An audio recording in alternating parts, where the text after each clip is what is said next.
ഇതാ ഈ ബഹിരാകാശ ലോകത്ത് നിന്നുള്ള മറ്റൊരു വിവരം കൂടി പ്രേക്ഷകരുമായി പങ്കുവെക്കേണ്ടത്.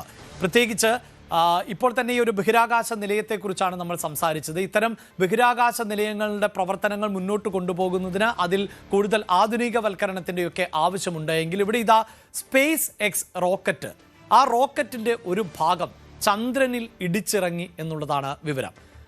ഇടിച്ചിറങ്ങും എന്ന മുന്നറിയിപ്പ് നേരത്തെ തന്നെ നൽകിയിരുന്നതാണ്.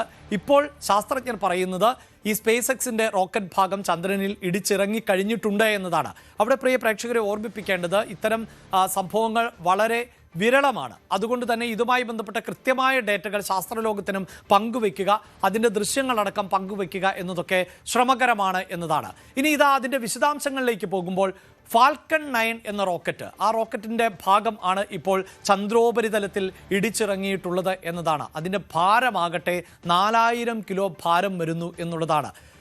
അതോടൊപ്പം തന്നെ 5 നില കെട്ടിടത്തിൻ്റെ ഉയരമുണ്ട് ഈ ഫാൽക്കണ് എന്നതുകൂടിയാണ് എടുത്തു പറയേണ്ടത്. അപ്പോൾ അത്ര ചെറിയൊരു ഭാഗമൊന്നുമല്ല ഈ ചന്ദ്രോപരിതലത്തിലേക്ക് എത്തിയിട്ടുള്ളത്. കഴിഞ്ഞ കുറേ നാളുകളായി ഈ ഭാഗത്തിൻ്റെ നിയന്ത്രണം നഷ്ടപ്പെട്ട സാഹചര്യമാണ്. ഇന്ധനം തീരുകയും അങ്ങനെ നിയന്ത്രിക്കാൻ പറ്റാത്ത ഒരു സാഹചര്യവുമൊക്കെ ആണ് ഉണ്ടായിരുന്നത് എന്നതാണ് അറിയുന്നത്.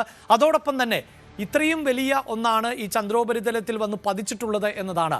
അതുകൊണ്ട് തന്നെ ആ ചന്ദ്രോപരിതലത്തിലേക്ക് എത്തുന്ന ഒരു ഇടിയുടെ ആഘാതത്തിൽ അവിടെ 20 മീറ്റർ വ്യാസത്തിൽ വലിയ തോതിൽ ഗർത്തം രൂപപ്പെട്ടിട്ടുണ്ട് എന്നതാണ് അറിയാൻ സാധിക്കുന്നത്. അവിടെ പ്രേക്ഷകർ ഓർക്കേണ്ടത്, ഭൂമിയുടെ അന്തരീക്ഷമോ അല്ലെങ്കിൽ ഗുരുത്വാകർഷണമോ ഒന്നുമല്ല ചന്ദ്രൻ്റേത് എന്നതാണ് സൂചിപ്പിക്കേണ്ട ഒരു സാഹചര്യം. എങ്കിൽ പോലും അവിടെ 20 മീറ്റർ വ്യാസമുള്ള ഒരു ഗർത്തം ഈ ഭാഗം വന്ന് ഇടിച്ചിറങ്ങിയതിനെ തുടർന്ന് രൂപപ്പെട്ടു എന്നതാണ് ശാസ്ത്രലോകം പറയുന്നത്.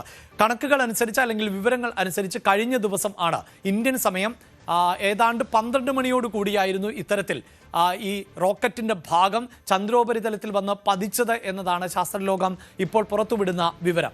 അതിൽ എടുത്തു പറയേണ്ട മറ്റൊരു കാര്യം എന്നത്, ഈ ഭാഗം, അതായത് റോക്കറ്റിൻ്റെ ഭാഗം ചന്ദ്രോപരിതലത്തിലേക്ക് പതിക്കുമ്പോൾ അതിൻ്റെ വേഗത എന്നത് 87,000 കിലോമീറ്റർ ആയിരുന്നു. അതായത് ഒരു മണിക്കൂറിൽ 87,000 കിലോമീറ്റർ വേഗതയിലാണ് ഈ വസ്തു അല്ലെങ്കിൽ ഈ ഭാഗം വന്ന് ചന്ദ്രോപരിതലത്തിലേക്ക് എത്തിയത് എന്നതുകൂടിയാണ് എടുത്തു പറയേണ്ടത്. 2025 ആയിരുന്നു, അതായത് 2025 ജനുവരിയിൽ ആയിരുന്നു ഇങ്ങനെ ഒരു റോക്കറ്റ് വിക്ഷേപിച്ചത്. അതിൻ്റെ ആദ്യഘട്ടം അങ്ങേയറ്റം വിജയകരമായി തന്നെ പൂർത്തിയാക്കാൻ സാധിച്ചിരുന്നു എന്നുള്ളതാണ്. അതിൻ്റെ ഭാഗമായി തന്നെ റോക്കറ്റിൻ്റെ ഒരു ഭാഗം ഭൂമിയിലേക്ക് തിരികെ എത്തിക്കാൻ ശാസ്ത്രലോകത്തിന് സാധിച്ചിരുന്നു എന്നതും എടുത്തു പറയേണ്ടതാണ്. എന്നാൽ രണ്ടാം ഘട്ടത്തിൽ ആണ് ഇതിൻ്റെ ഒരു ഭാഗത്തിൻ്റെ നിയന്ത്രണം നഷ്ടപ്പെട്ടു പോകുന്നത്. അങ്ങനെ നിയന്ത്രണം നഷ്ടപ്പെട്ടതിന് ശേഷം ചന്ദ്രൻ്റെ ഗുരുത്വാകർഷണ വലയത്തിലേക്ക് ഈ ഭാഗം കടക്കുകയായിരുന്നു ചെയ്തത്. അങ്ങനെയാണ് ചന്ദ്രൻ്റെ ഗുരുത്വാകർഷണ വലയത്തിൽ പെടുകയും ഒടുവിൽ അത് ചന്ദ്രനിൽ പതിക്കുകയും ചെയ്തിട്ടുള്ളത്.